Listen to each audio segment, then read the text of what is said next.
Before I came to Mountain Vista Farm, I was in the process of killing myself. Just honestly, I was abandoning my family. I had suffered 2 strokes and was on my way to death before I realized that I needed some help.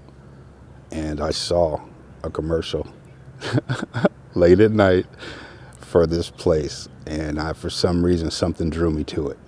And that's my deal that I made with my wife on the last run was I want to come home, but I want to go to Sonoma first. She said, "No, baby, I'm gonna come and get you." I said, "Well, please call them first and see when I can go." She said she called. She actually came and picked me up on our way back home on the ride home. She said, "I called them. They said you could come now or you can come in a couple of days, however you need to do it." So I went home. I was a stimulant user. I went home and I slept for 3 or 4 days.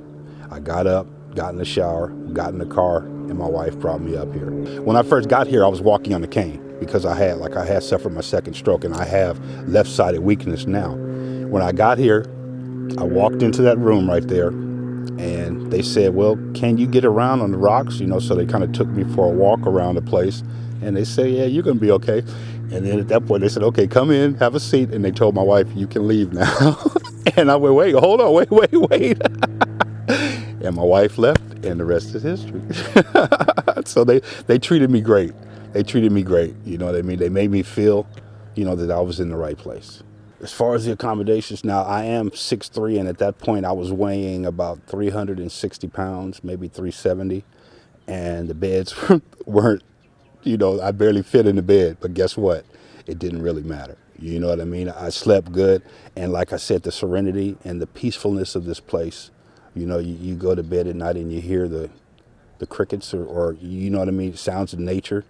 And it's very peaceful and it's very quiet. The grounds themselves, like I said, I was actually walking with a cane, but I had no problems getting around.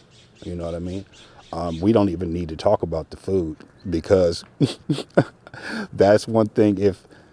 If you come here and eat, you'll just want to come back and eat. I just drove 2 hours just to come up here. You know what I mean? So, everything was great. Everything was great. You know what I mean? Even the people here who were in the same place that I were, it's like you got here and you just became part of a family. You know what I mean? Which people in recovery, that's what we do because we're going through things. We're all struggling to get better and we connect. There's a lot of recovery at that little well right there. That's a magical spot right there.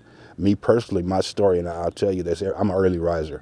You know what I mean? I get up 4:30, 5 o'clock in the morning, which was a change in my lifestyle. That was one of the changes that I made. Every morning, I walked out to the corner of that little building, and there would be a deer or an elk, I don't know what it was, standing right here, with, like 8 points, and me and him would commune every morning. You know what I mean? I come out, it's like he would look at me like, "How are you doing?" And I'm doing pretty good. That was one of my higher powers here. You know what I mean? So I had a great experience when I was here. I really did. For many years, I would say by my next birthday, I'm going to be clean. By my next birthday, I'm going to be clean. And I never picked the phone up. You know what I mean? It took me to say, I'm done. I really had to get there. Now, if I would have done it earlier, maybe I wouldn't be crippled right now. You know what I mean? So it's you really have to look at where your life is going, what you want out of life, and then think about it. Will you accept help? Because we all need help getting off of whatever drug of choice that we have. You know what I mean? That addiction is a very powerful thing, and we need help. We can't do it by ourselves.